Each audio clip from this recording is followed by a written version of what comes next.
Hello everyone and welcome to episode 8 of Storytime with Mr. Haque. Today then we will be reading the fourth and final part of Runaround, which is the second story of this collection, I, Robot by Isaac Asimov. So Runaround is about two men, Powell and Donovan, who are on a mission to Mercury. Where we left them yesterday is that they find themselves in an increasingly desperate position. They are outside, exposed to the sun of Mercury. They haven't managed to recover Speedy, who by all intents and purposes seems a little bit drunk, disorientated, and thinks that they're playing a game, so he is hiding from them. More importantly, they haven't yet managed to source the selenium, without which their lives will be very limited very quickly. In the meantime, they've only got a very short period of time before their suits cannot protect them any longer, and they broil to death. So things are looking quite precarious.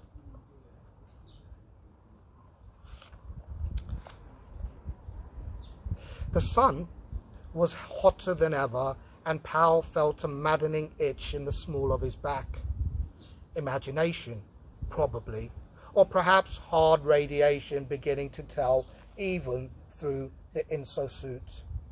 Speedy was watching him without a word of Gilbert and Sullivan gibberish as greeting. Thank God for that, but he daren't get too close. It was 300 yards away when Speedy began backing, a step at a time, cautiously, and Powell stopped. He jumped from his robot's shoulders and landed on the crystalline ground with a light thump and a flying of jagged fragments. He proceeded on foot, the ground gritty and slippery to his steps, the low gravity causing him difficulty. The soles of his feet tickled with warmth. He cast one glance over his shoulder at the blackness of the cliff shadow and realized that he had come too far to return, either by himself or by the help of this antique robot. It was Speedy or nothing now, and the knowledge of that constricted his chest. Far enough. He stopped. "Speedy," he called. "Speedy." The sleek, modern robot ahead of him hesitated and halted his backward steps, then resumed them. Powell tried to put a note of pleading into his voice and found it didn't take much acting. "Speedy, I've got to get back to the shadow or the sun'll get me. It's life or death, Speedy. I need you." Speedy took one step forward and stopped. He spoke, but at the sound, Powell groaned, for it was, "When you're lying awake with a dismal headache and repose is tabooed." It trailed off there, and Powell took time out for some reason to murmur Iolanthe. It was roasting hot. He caught a movement out of the corner of his eye and whirled dizzily, then stared in utter astonishment, for the monstrous robot on which he had ridden was moving toward him, and without a rider. He was talking. "Pardon, master. I must not move without a master upon me, but you are in danger." Of course, Rule 1 potential above everything. But he didn't want that clumsy antique. He wanted Speedy. He walked away and motioned frantically. "I order you to stay away. I order you to stop." It was quite useless. You could not beat Rule 1 potential. The robot said stupidly, "You are in danger, master." Powell looked about him desperately. He couldn't see clearly.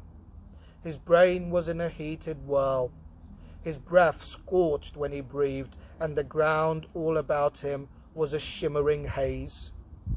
He called a last time, desperately.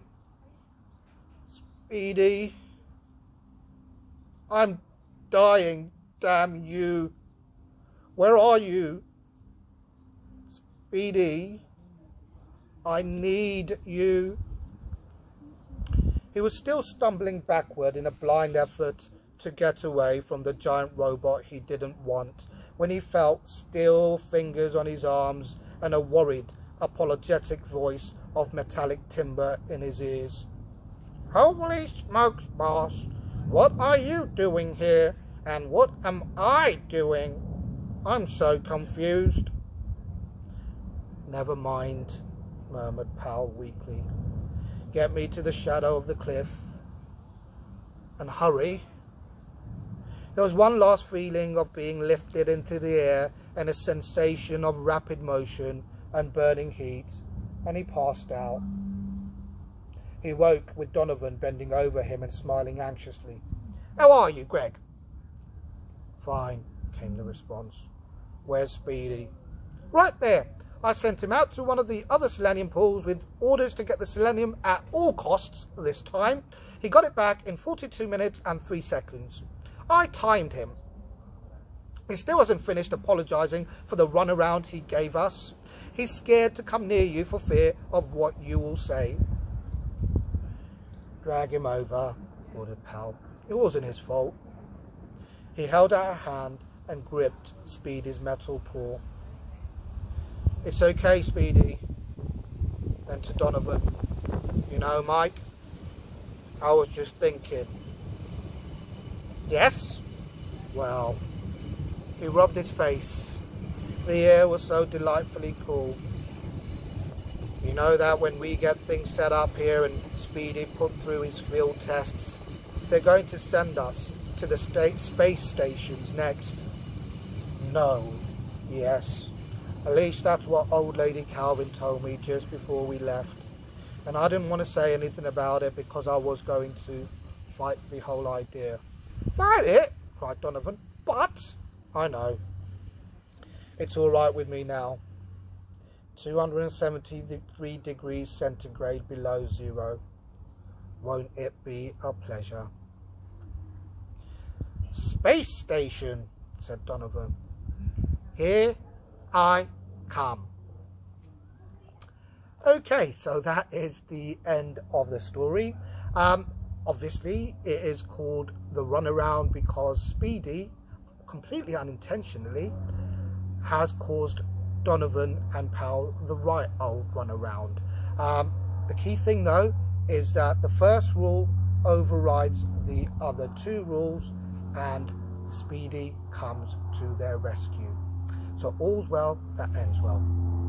We're going to leave it there, and next week we will start another story in the collection. In the meantime, have a great weekend, enjoy this fantastic weather, and take care of yourselves. See ya.